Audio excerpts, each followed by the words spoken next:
역사는 다 기록이 됩니다. 그리고 그 기록을 통해서 역사의 진실을 발견하게 됩니다. 역사가 기록되듯이 우리 개인의 삶의 역사도 다 기록되고 있다는 사실 여러분 알고 계시나요? 내가 직접 기록하지는 않지만, 그리고 누군가가 내 뒤를 추적하며 다니면서 기록하지 않지만 더 분명하게 정확하게 다 기록된다는 사실이에요. 왜냐하면 하나님께서 우리를 보시고 우리를 아시고 우리 하는 말, 취했던 행동들 하나하나까지 하나님의 그 생명책과 행위록에 다 기록해 두신다고 약속했기 때문에 그런 거예요. 요한계시록 20장 11절 이하 보면 백보자 심판, 신보자 심판이 마지막 대심판 날이 있습니다. 이 심판은 사람들만이 아니고 먼저 사탄, 악한 마귀들까지 다 심판받습니다. 또 사망, 수많은 사람 죽은 사망도 심판을 받고, 수많은 영혼들을 가둬놓은 저 음부도 하나님 앞에 심판을 받고, 아멘. 무서운 거예요. 모든 것이 다 심판을 받는 거예요. 대백보자 심판. 거기에서 저 영원한 영벌, 영원한 불못으로 가느냐, 영원한 하늘나라로 가느냐, 거기서 나눠지는. 이 심판 때 어떻게 하나님께서 심판하시는가, 그 과정을 성경은 이렇게 말합니다. 또 내가 보니 죽은 자들이 물온대소하고 그 보좌 앞에 섰는데 책들이 펴있고 또 다른 책이 펴졌으며 곧 생명책이라 죽은 자들이 자기 행위를 따라 책들에 기록된 대로 심판을 받으리니. 다 심판받습니다. 그래서 말도 조심해야 되고 행동도 조심해야 되고 품은 생각까지도 다. 요즘 얼마나 기계가 좋습니까? 녹음기 하나면 숨 쉬는 것까지 다 나오잖아요.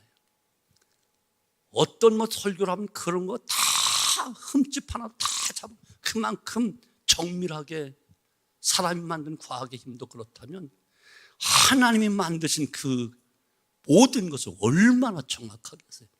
벌거벗은 것처럼 다 드러날 것이다 말씀하고 있잖아요. 아무리 일단 큰 소리 치고 눈가림하고 아무리 변명하고 해도 소용없어. 그들은 정확하게 다 나타나니까. 자기의 행위에 따라 심판을 받는다는 것은 우리의 일거수일투족 하나님 책에 다 기록되어 있다는 거예요. 그런데 하나님께서 우리의 모든 것을 기록하실 때는 하나님이 우리에게 주신 기록하는 방법을 통하여 기록에 담으세요. 이게 놀라운 거예요. 그것이 바로 육하 원칙이라는 거예요. 누가 언제 어디서 무엇을 어떻게 왜, 이 원칙에 따라 하나님이 다 기록합니다. 이 육가 원칙은 역사적 사실이나 어떤 기사를 쓸 때 사용하는 방법이에요. 성경을 기록하실 때도 하나님께 이 방법을 사용하셨어요. 한 인물에 대하여 그리고 역사적인 사건을 기록하시면서 이 방법을 우리에게 주셔서 사용하게 하신 거예요.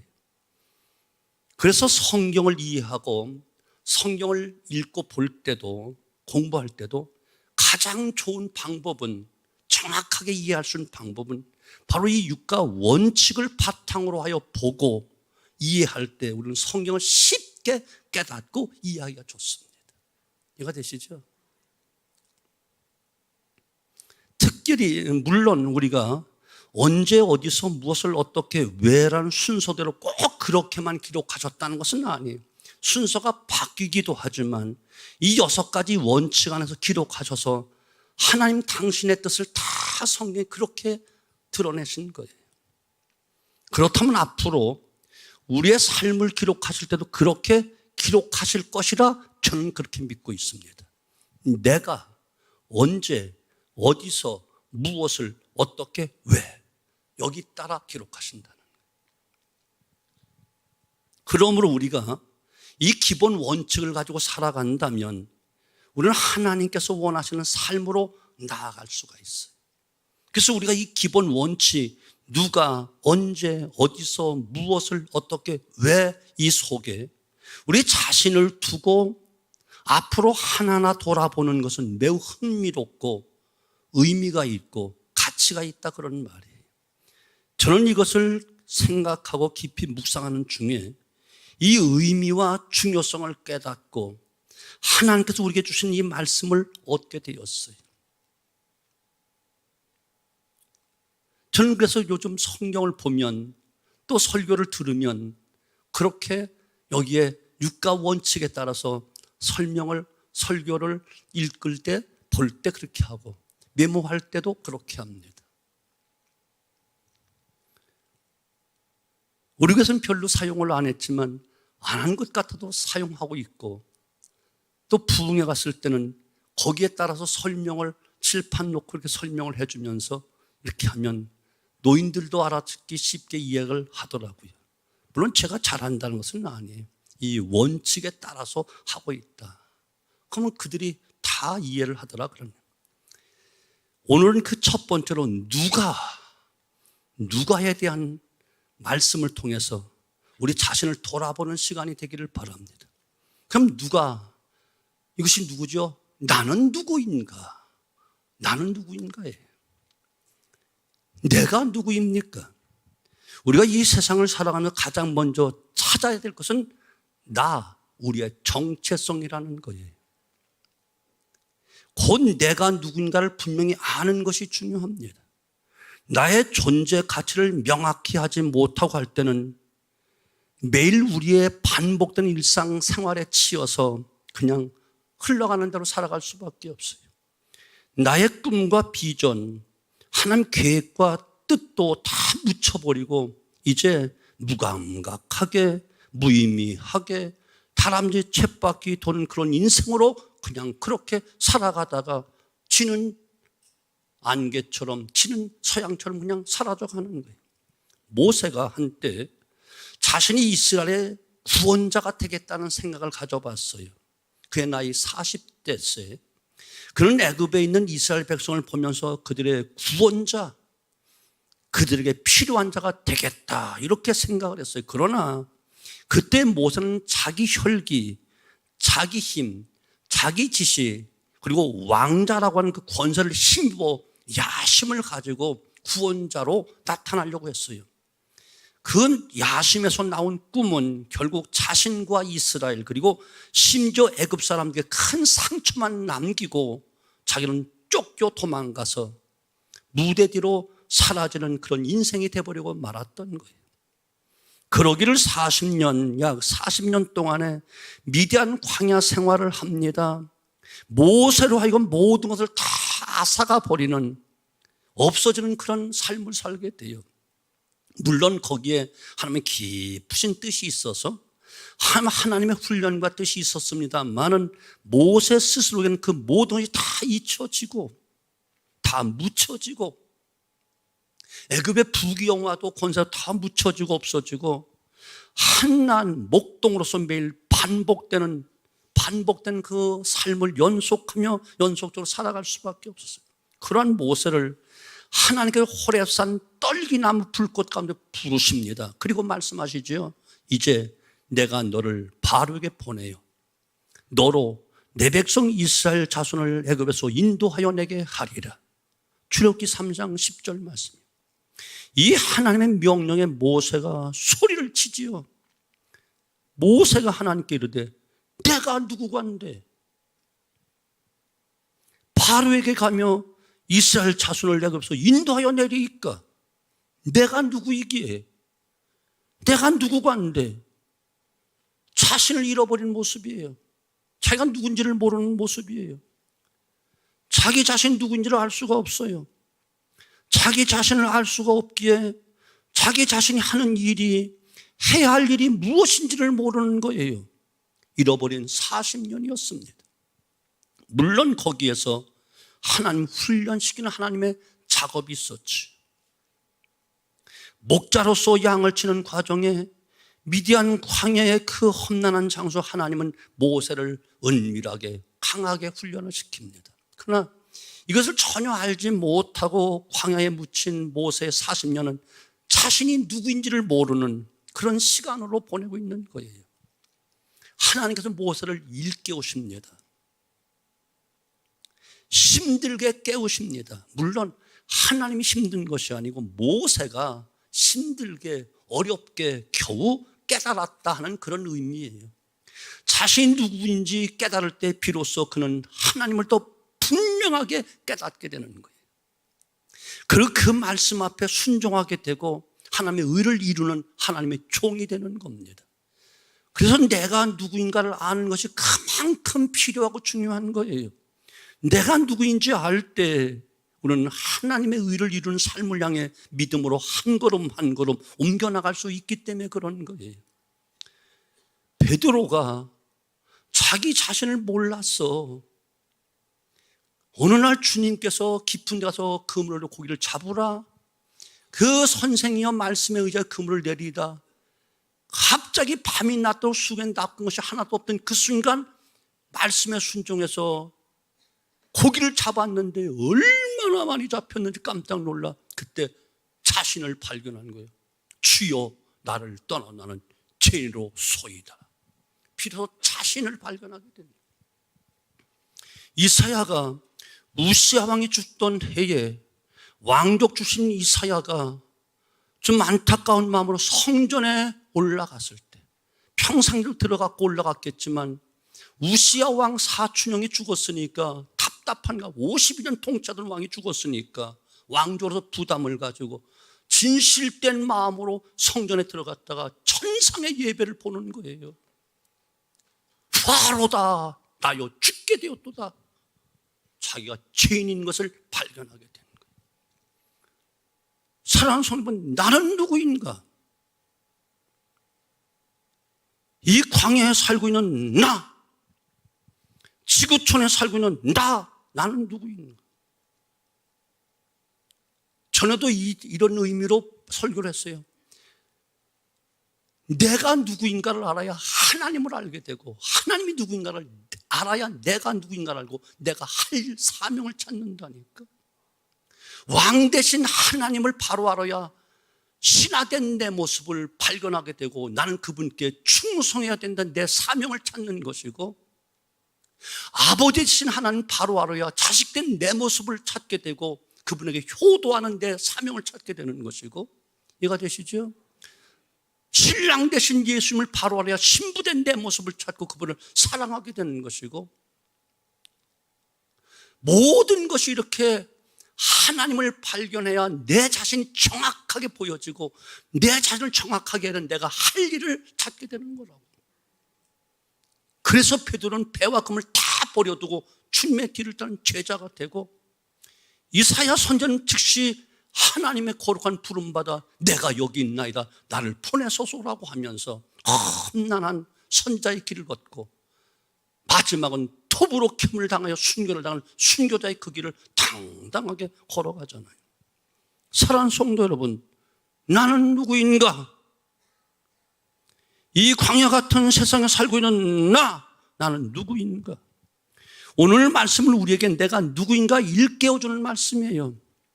성경에서 우리가 누구인지 여러 가지로 표현합니다. 하나님의 백성, 하나님의 자녀. 그러나 이 모든 것을 종합적으로 구체적으로 우리가 하나님 안에서 우리가 이 땅에 살아가는 한 사람으로서 내가 누구인지를 명확하게 말씀해 주고 있는 그 말씀이 오늘 본문에 기록되어 있는 이 말씀이다. 저는 이렇게 보고 있는 거예요. 본문은 이렇게 말합니다. 오직 너희는, 오직 나는 택하신 족속이요 왕같은 제사장들이요 거룩한 나라요 그의 소유된 백성이니 이는 너희를 어두운 데서 불러내어 그의 기이한 빛에 드러나게 하신 이의 아름다운 덕을 선전하게 하려 함이라. 내가 지금 예배하는 이 자리에서, 지금 내가 일하는 이 자리에서, 내가 사람을 만나고 여행하고 쉬고 가정을 돌본 자리에서 지금 내가 머물고 있는 이 모든 자리에서 내가 누구인지에 대해서 본문은 정확하게 말씀하고 있는 거예요. 아멘. 첫째, 나를, 우리를, 여러분을 택하신 족속이라고 말씀하셔요. 이스라엘이 하나님께 택함을 받은 민족이듯이 오늘 저와 여러분, 나는 택함을 받은 영적인 이스라엘 백성이다. 하나님이 말씀하신 거예요. 내가 너를 지명하여 불렀다라고 말씀하셔. 이사야 41장 1절 야곱아 너를 창조하신 여호와께서 이제 말씀하시느니라. 이스라엘 너를 조성하신 자가 이제 말씀하시느니라. 너는 두려워하지 말라. 내가 너를 구속하였고 내가 너를 지명하여 불렀. 너는 내 것이다. 아멘. 얼마나 힘이 있어요. 하나님이 저와 여러분을 특별히 지명하여 너 내 거야 지명했다는 거예요. 로마서 8장 29, 30절 하나님 미리 아시고 지명했고, 예배소 1장 4절은 창세전에 벌써 딱 택해서 지명하셨고, 이것이 오늘의 나예요. 여러분이에요. 이거 분명히 하셔야 되는 거예요. 두 번째, 왕 같은 제사장.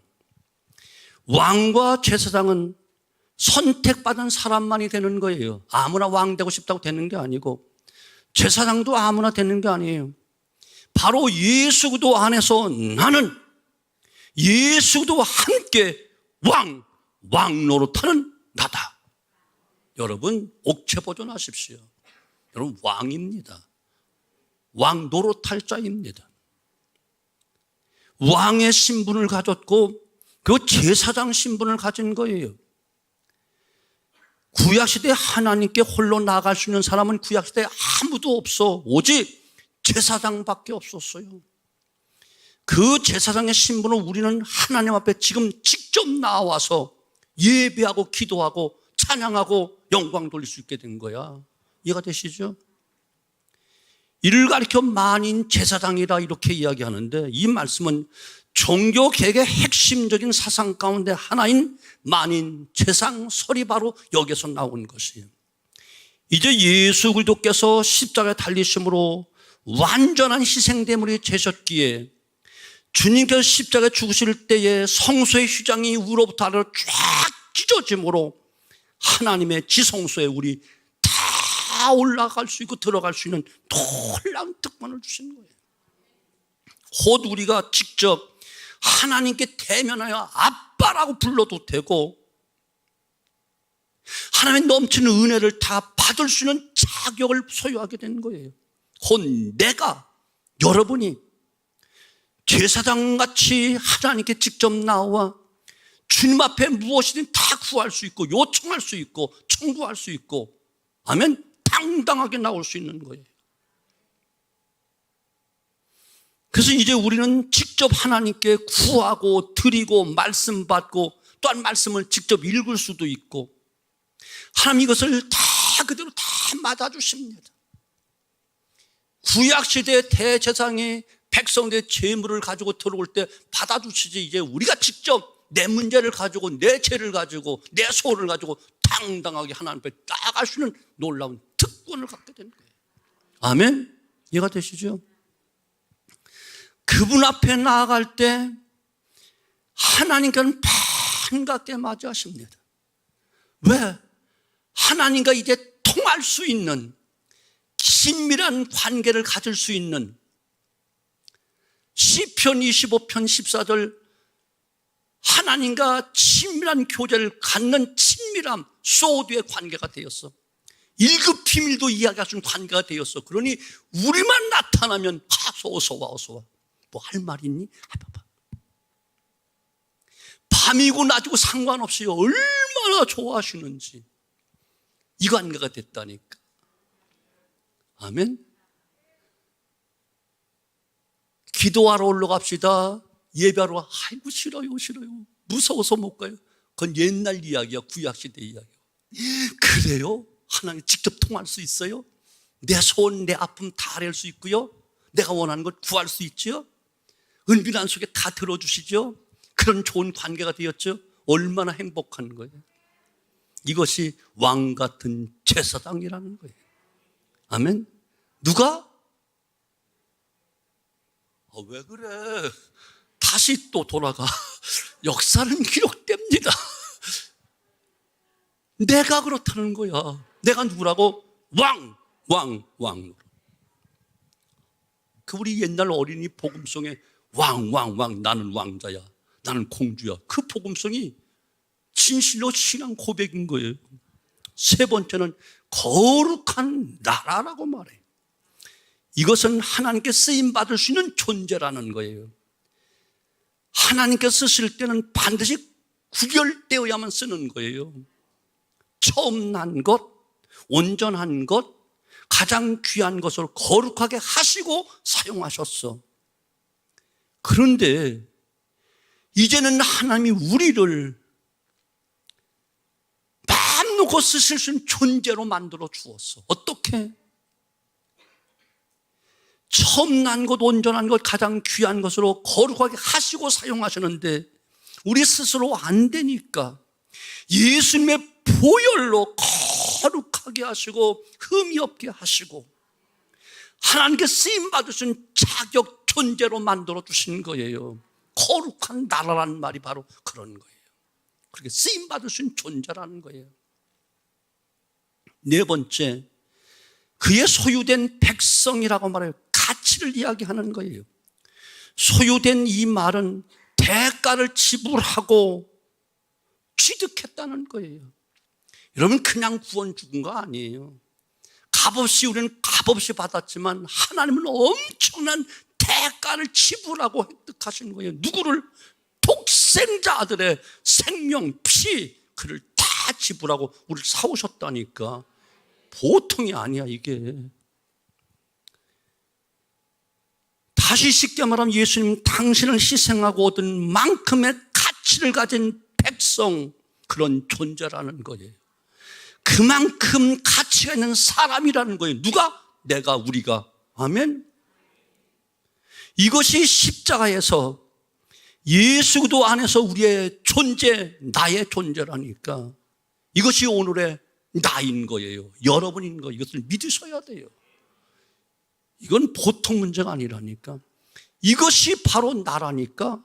택하신 족속, 왕 같은 제사장, 거룩한 나라, 소유된 백성, 이것이 나야. 두 번째, 우리는 이 존재의식을 가지고 살아야 돼요. 이 존재의식을 가지고 우리는 나아가야 돼요. 내가 있는 시간에, 내가 있는 장소에, 내가 하는 일에, 내가 하는 방법을 선택하는 모든 순간 우리는 이 존재의식을 가지고 가야 되는 거예요. 존재는 의식이에요. 의식이 없으면 존재하지 않는 것과 같아요. 그냥 있을 뿐이에요. 마치 모세가 광야에서 자기를 잃어버리듯이 우리 또한 힘없이 맥없이 우리의 삶의 그 현장을 패하다가 끝내버리는 그런 허무한 인생이 돼버리고 마는 거예요. 그러므로 우리는 존재의식을 가져야 된다니까요. 세 가지 의식을 가져야 돼. 첫째는 선별된 사람으로의 의식. 나는 저들과 달라. 세상 사람과 달라. 믿지 않는 사람들과 달라. 선별해서 구별했어. 골로새 1장 3절 흑암의 권세 구별하여 냈어. 아멘. 선별된 자임을 분명히 인식해야 되는 거예요. 우리가 택함 받은 족속이고 거룩한 나라가 되었다는 이 사실은 우리가 그만큼 구별되고 선별되었다는 의미를 이야기하는 거예요. 구약에서 볼 때 이스라엘은 바로 택하신 족속의 거룩한 나라입니다. 이스라엘을 하나님이 택한 민족이 아니겠습니까? 바로 똑같이 우리도, 저도, 여러분도 그렇게 택했다는 거예요. 신명기 10장 15절 여호와께서 오직 내 열조를 기뻐하시고 그를 사랑하사 그의 후손을 만민 중에서 택하심이 오늘과 같으니라 말씀하시고 하나님 이렇게 우리를 택하셨다. 제사장 나라로 삼으셨다는 거예요. 출애굽기 19장 6절 너희가 내게 대하여 제사장 나라가 되며 거룩한 백성이 되라. 너는 이 말을 이스라엘 자손에게 그대로 고해야만 된다. 바로 우리가 이같이 왕 같은 제사장이요 거룩한 나라라고 정확하게 알라는 거예요. 이 의식을 가지고 살라는 거예요. 이스라엘 백성들은 사실 이 의식이 굉장히 크고 자부심이 강합니다. 그것이 너무 지나쳐서 다른 열방 사람 다 무시하고 천대하는 잘못을 범하고 자신의 역할은 제대로 하지 못하는 우리를 보면서나 그 선민의식은 지금도 대단합니다. 이스라엘 백성들. 이것이 이스라엘 존재하게 하는 그 힘이 되기도 했어요. 2000년 동안 나라 잃어버리고 방황하는 흩어진 나그네로 살았지만 이 의식 하나 가지고 다시 뭉쳤다니까요. 이것이 의식이에요. 지금도 이 의식이 그 자부심, 그를 잃어버리지 않고 얼마나 강한지 몰라요. 이와 같이 우리도 나도 동일하게 구별된 사람이요 선별되어 하나님께 드린 바 된 영적 이스라엘 백성인 것을 믿으셔야 되는 거예요. 이 의식을 가지십시오. 물론 이것이 교만이 되어 다른 사람을 무시하고 멸시하는 도가 되어서는 안 되지만 내가 하나님께 선별된 사람인 사실은 분명한 나의 존재를 확인시켜주는 강력한 힘이 되기 때문에 자부심을 가져야 되는 거예요. 우리 모두는 하나님께 선별되었어요. 구별된 무리예요. 순하고게 부름받은 무리란 말이에요. 이해가 되시죠?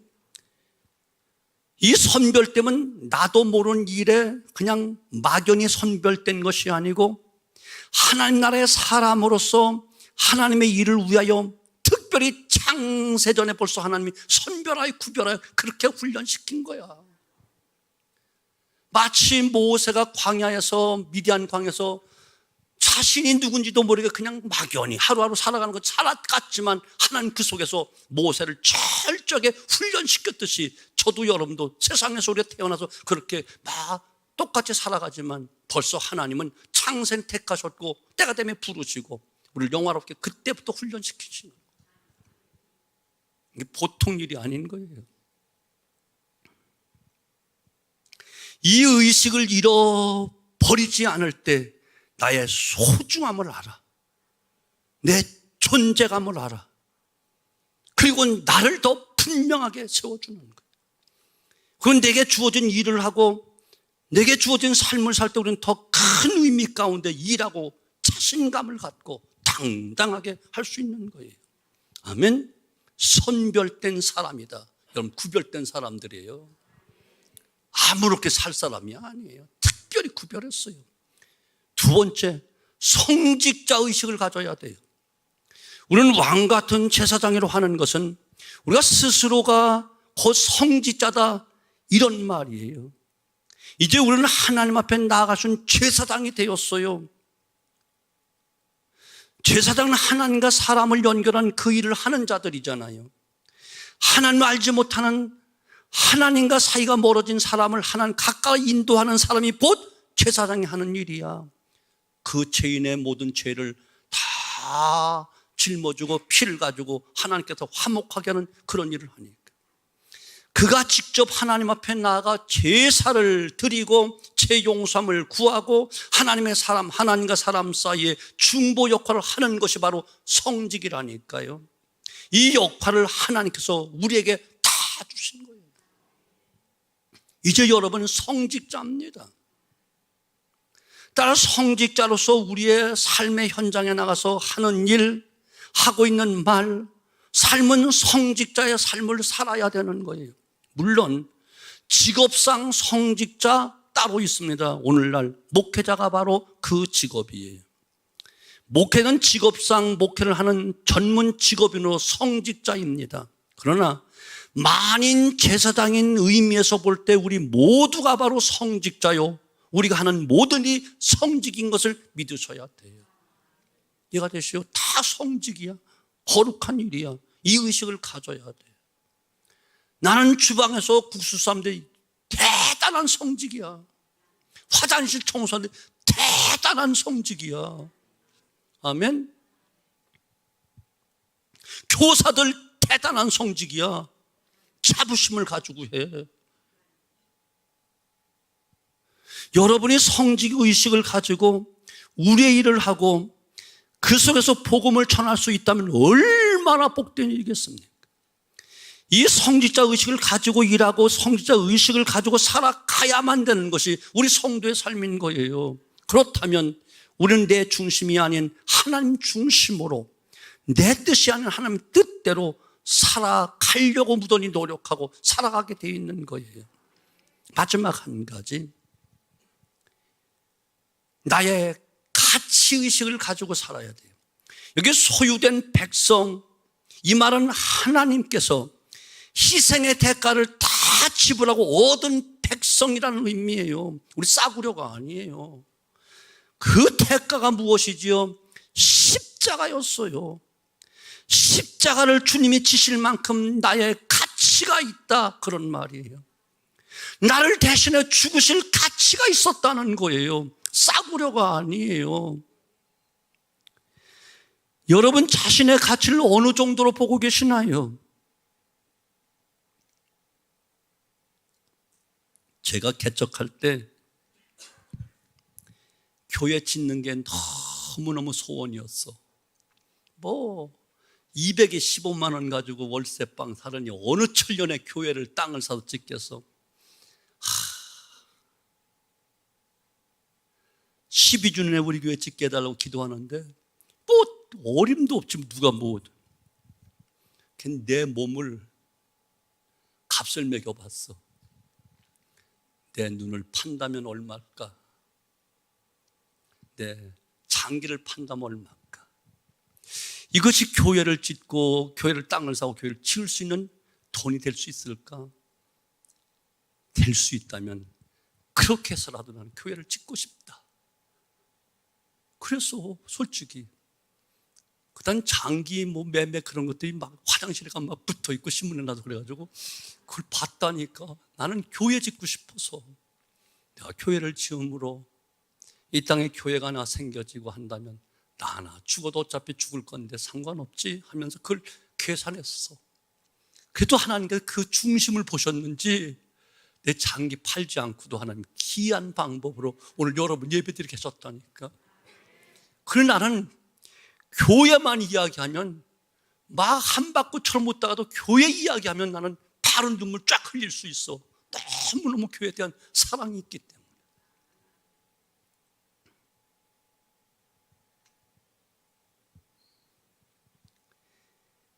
여러분 가치는 어느 정도인가요? 저는 이제 제 자신의 가치를 예수님이 죽으셔야 할 정도의 가치라고 생각하고 믿고 있습니다. 여러분 그 정도 가치가 있는 거예요. 창조주신 성자 하나님이 죽으실 만큼 여러분 가치가 있어. 마지막 피 한 방울 마를 방울 다 흘려줘 희생하여 살만한 가치가 바로 여러분이야. 그냥 주님이 여러분 볼 때 이건 보통이 아니야. 보통이 아니야. 여러분 뱃속에서 10달 동안 품고 있다.